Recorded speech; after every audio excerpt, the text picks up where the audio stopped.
composting is done by little tiny microbial and single cell and little critters that make the compost. Yeah. So what you want to do to get the traditionally to get these sort of going, you need a source of nitrogen and a source of phosphorus. Okay. And then you need the carbon as well, and you need a ratio of the carbon to nitrogen. So it's about nitrogen. It's about 20 to 25 to 1, so that you'd have a lot more carbon than nitrogen. Right. But that's really difficult because you don't do chemical analysis of the materials you're putting in there.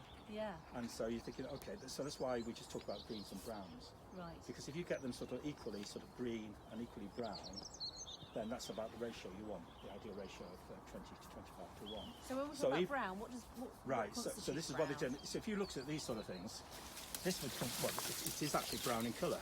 Right, okay. So you'd actually So say, that. well, this is brown, because what's happened here is that this stuff is actually lignified. This sends things like trees and plants. They send out enzymes to say withdraw any goodness we've got or whatever, and it goes brown, sticky, and twiggy, and those things take a long time to compost.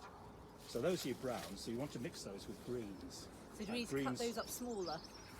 That certainly helps. The smaller things are, the more easy for the microbes and everything else to actually act on. Right. Now,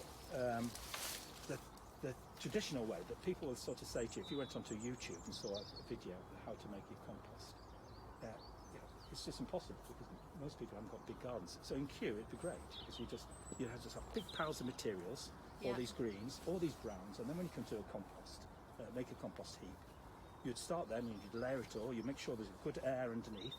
You'd layer it, and then you put some lime in there so it doesn't get too acidic, and put another layer, and you build it all up, and you have a great big massive heap. Because the bigger the heap, the better, because when it gets hot, it's far better working for the thermophiliac bacteria. It works far better with heat, and the heat obviously stays in more if they've got good insulation, and if it's actually much bigger heap. Yeah. But we don't work like that. We don't have big areas where we can just pile up the greens and the browns and then get the bulldozer out and make a big compost heap and turn it. No. So what you're best at doing is trying to, as much as possible, trying to mix the greens and browns as you go along, and just like get garden full and give it a fertile and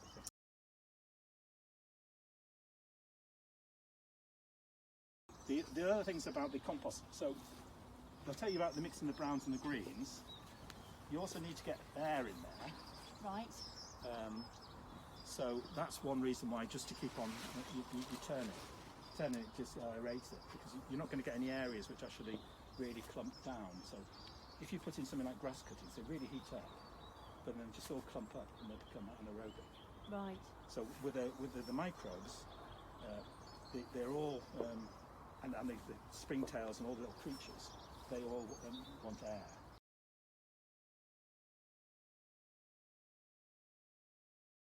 And the other thing they want is water. So they need some moisture as well. So the thing to do is bear in mind, just to add moisture yourself and to make sure you've got the conditions that the bacteria need, which is the oxygen and moisture. There's activators you can add to your compost heap, which actually encourages it. So it can either be a bacterial inoculation or actually the microbes that you want, or in my garden I harvest my own urine and use the urine as an activator. Oh wow. So I just water that down and then just add that as an activator. So how do you water it down? How much urine to how much water? I just I don't know, about half and half. I'd have to look. I think there's probably an official measure that you meant to say 3 to 1 or something like that. I just water it down. Half and half works. Yeah. Let's keep it easy. Yeah.